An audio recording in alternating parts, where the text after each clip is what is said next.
One of the fascinating aspects of amateur radio is working DX. It's thrilling, challenging, you'll make some amazing friends, and it's not difficult to get started. When you sit down at your station, the question will be, where in the world will I go today? DX means distance, typically intercontinental contacts, like between North America and Europe, North America and Asia, or Asia and Australia. It's the thrill of those distant contacts that excites us. You hear a signal, tune it in, call the station, and the adventure begins. You may find yourself talking to someone in a large city like Perth in Western Australia, to a sheep farmer in the Falkland Islands, someone stationed at an Antarctic base, to an amateur radio operator at an old whaling station on South Georgia Island, or someone in a small village in the Kingdom of Bhutan.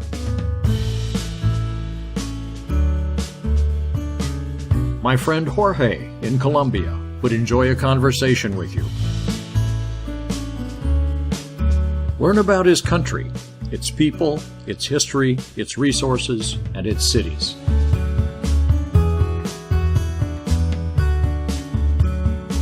Perhaps you'll contact Nodir in Tajikistan. This is a country with one of the world's best-kept secrets, beautiful, rugged, backcountry scenery. You're likely to find amateur radio operators from Japan on the air nearly every day. My friend Hiro is likely to be one of them. Need a contact with Africa? My friend Neil would be happy to oblige.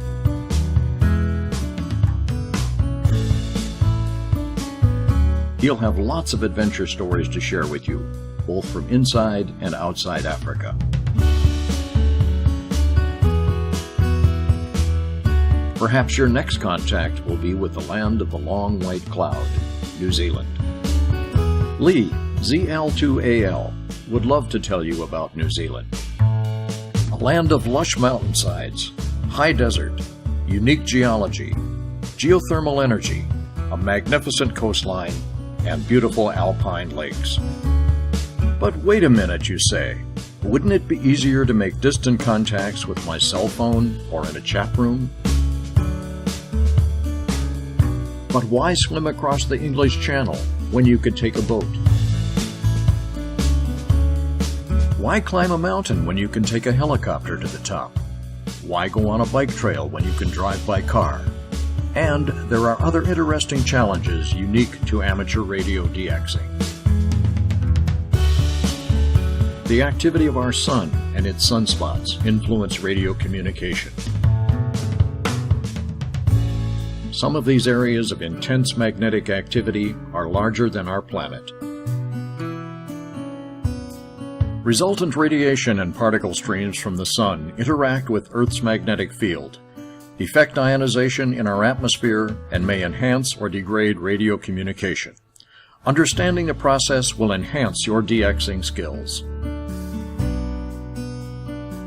Your contacts with new countries and entities become like a rare coin to a coin collector or a rare stamp to a stamp collector. But how about those places on Earth where there are no amateur radio operators to contact? Places where there may not even be any people. That's where DXpeditions come into play. For example, the icebound, uninhabited island of Peter I lies below the Antarctic Circle.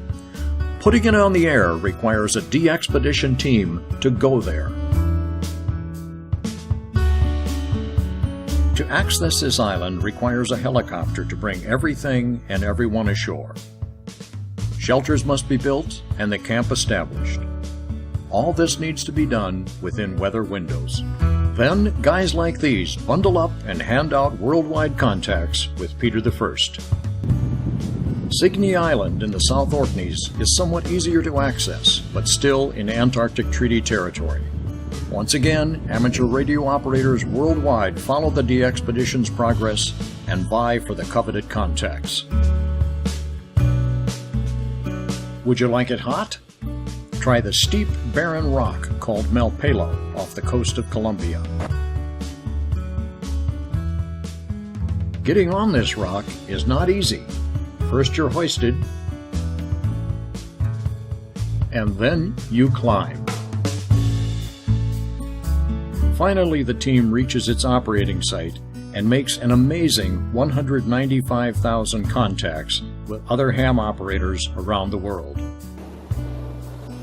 In January of 2014, a DXpedition team sailed from Western Australia with only seabirds for company and sunsets for variety.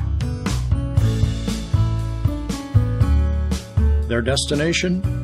A small dot in the middle of the Indian Ocean, Amsterdam Island. After 9 days at sea, covering 1,900 nautical miles, they arrived. The team landed, set up their stations, worked around the clock, and stayed on the air for just over 2 weeks.